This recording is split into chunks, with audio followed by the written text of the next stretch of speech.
親父から、よく聞いてたよ。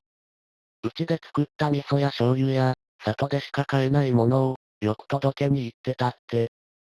その、西にある廃村にね。当然、まだ廃村になってなかった頃の話だよ。俺はまだ生まれてない。大水より後になるのかな。その日は、昼間っから村の者が集まって宴会をやってたらしい。西の村を仕切ってたという一番でかい家でね。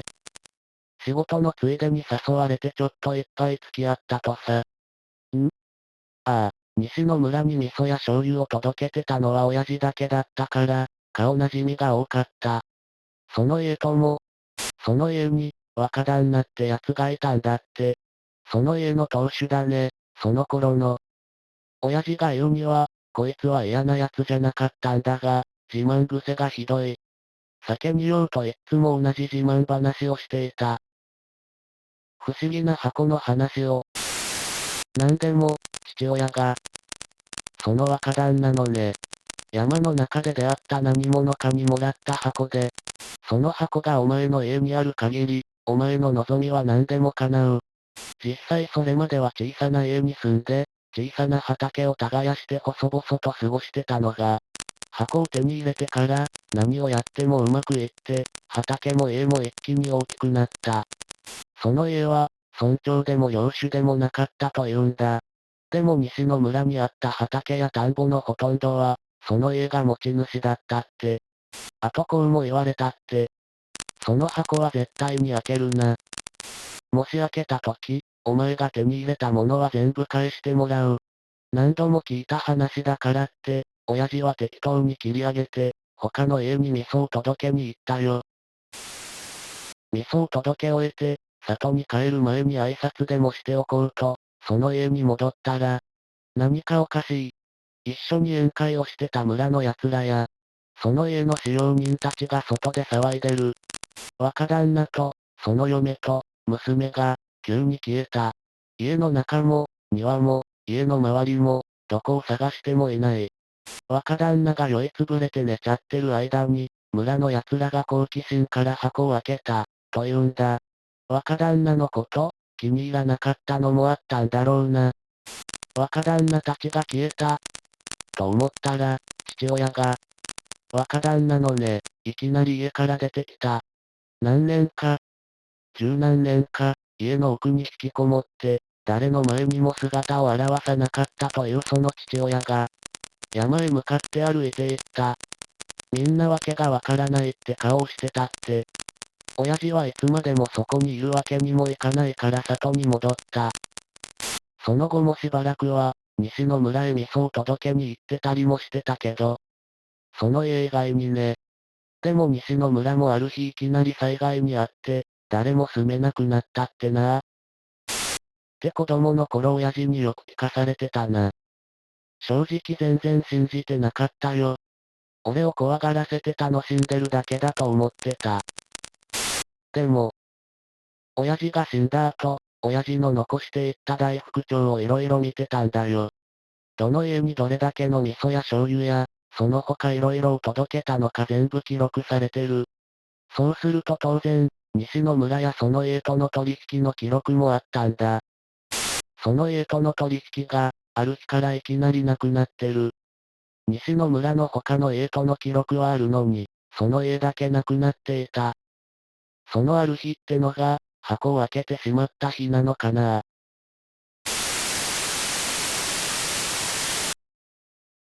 今は、半分は信じてるよ。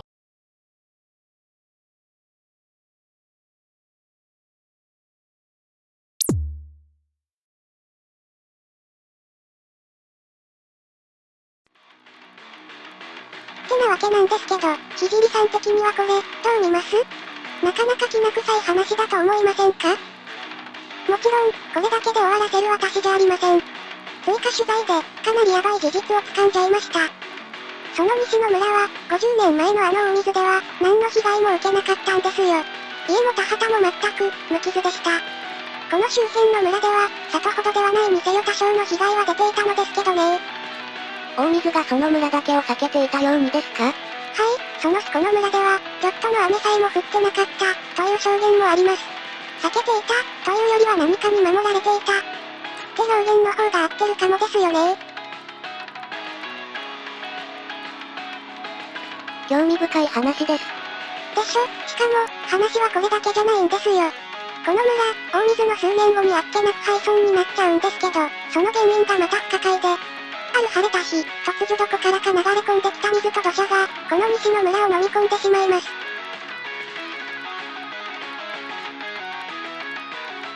奇妙な出来事ですね。村は壊滅、復興の見込みなしとしてそのまま廃村となります。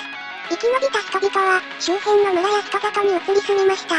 今回は、そういう人を探して色々話を聞いてきたんですよ。みんな、例の、その家については知っていましたよ。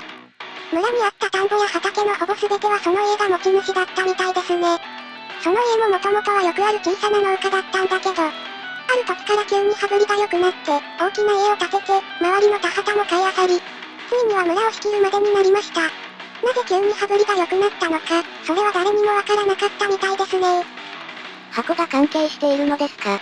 さすがひじりさん、確信をついてきますね。さすがです。箱について知ってる方はなかなか見つからなかったけど、一人だけ興味深い話をした方がいるんですよ。それが先ほどの、味噌蔵のご主人です。このご主人の先代の方が、西の村と色々関わりがあったみたいですよ。さっき見てもらった映像の通りなんですが、私が思うに、それまでこの村は箱に守られていたけれど、箱を開けてしまったがゆえに、村は壊滅してしまったのではないでしょうか。全くヤバい箱ですよね。箱もヤバいですけど、それ以上にヤバいのが、箱の出所。箱を渡したっていう何者かです。この何者か、一体何なんだと思います？小さな農家を村一番のお金持ちにして、大水から村を守って、約束を破ったら、その家族も消しちゃって、村も滅ぼしちゃった。なかなかの力を持ってますよね。そんじょそこらの妖怪とは思えないです。天魔様か神様級？いや、もっと厄介な何かかも。さらに、不可解なのは鏡です。鏡？はい。箱は4つの鏡に囲まれるように置かれていたんですよ。絶対これ何か意味ありますよね。何かを封じるため、呪術的な儀式？あの指物師の人も箱を取るとき鏡に映っちゃったから、ああいう目になったんでしょうね。という私もうっかり映っちゃいました。映った？鏡にですか？はい、おかげで鏡を見たり自撮りしたりすると、黒いもやみたいなものが一緒に映っちゃうんですよね。私の前に。これって呪いなんでしょうか？もや、ですか？どこに？ほら、映ってるでしょ？この窓にも。何これ？映ってない。何も。私も。あなたは、霊的な存在ではなく、生きている方なのですよね。それと、散々ごちそうになって今更言うのもなんですが、以前にお会いしましたか？全く覚えがないのですが。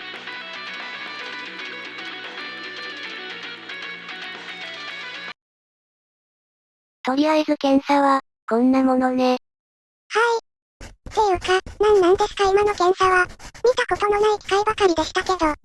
最初のは、概念固定率測定器。あなたが世界に、概念、としてどれだけ定着しているかを測ったのよ。その次が、情報的質量分析器。物質的な重さではなく、あなたが持つ、情報の重さ、を分析したわ。最後が、量子反応測定器。存在を構成する霊的な粒子の反応を。さすがは月世界の科学っすね。うさんくささ大爆発っすけど。脱ぐ必要はあったんですか？体に糸切れ一つくっついてただけでも、それは異物扱いになって正しく分析できないの。いいからさっさと来なさい。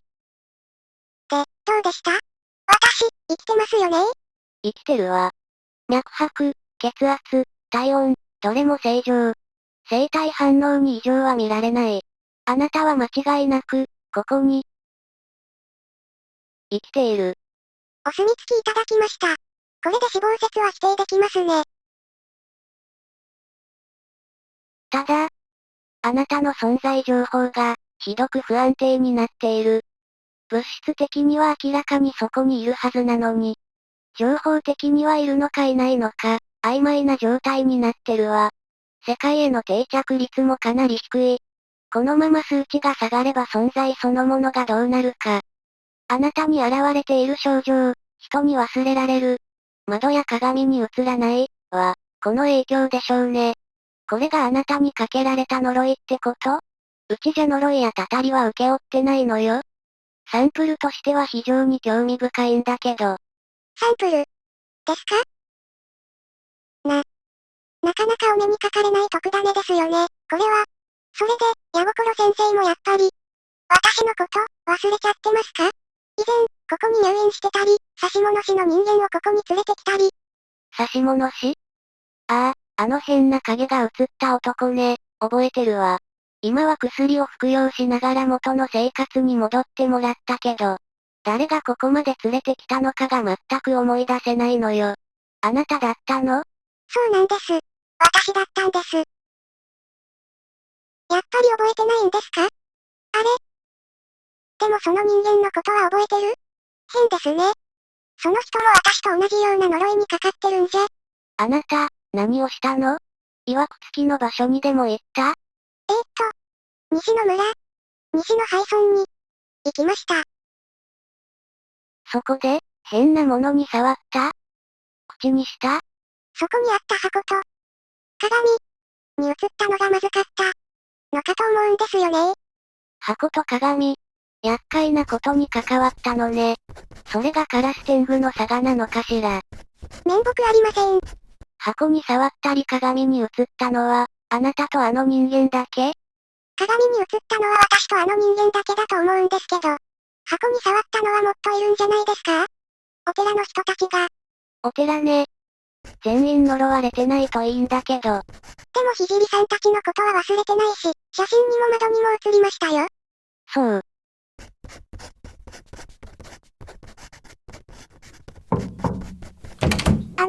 お師匠、よろしいでしょうか？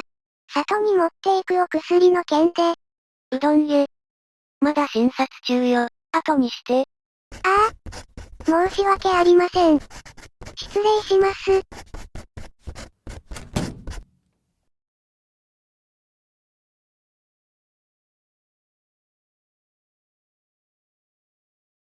天狗の患者さんとは珍しいわね。え？今日はどうしました？お体に何か気になるところでも？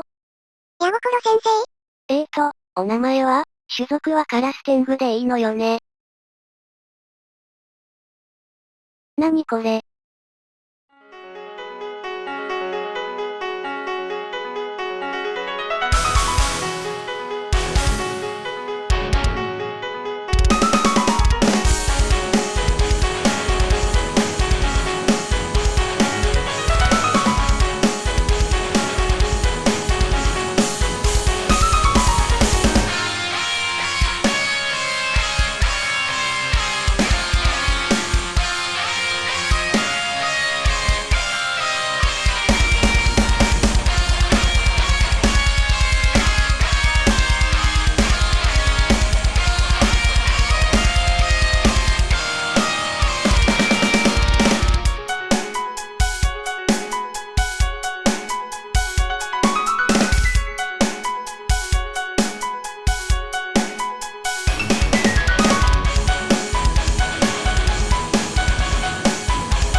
はい。まだ全然、見当たりません。いえ、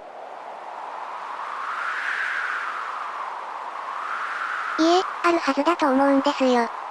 私、確かにそこに行きましたから。でも里から行って帰って半日。はちょっと怪しいかもですね。もっと遠くか、もっと近いのか。一旦帰る？いえ、もうちょっと探しまーす。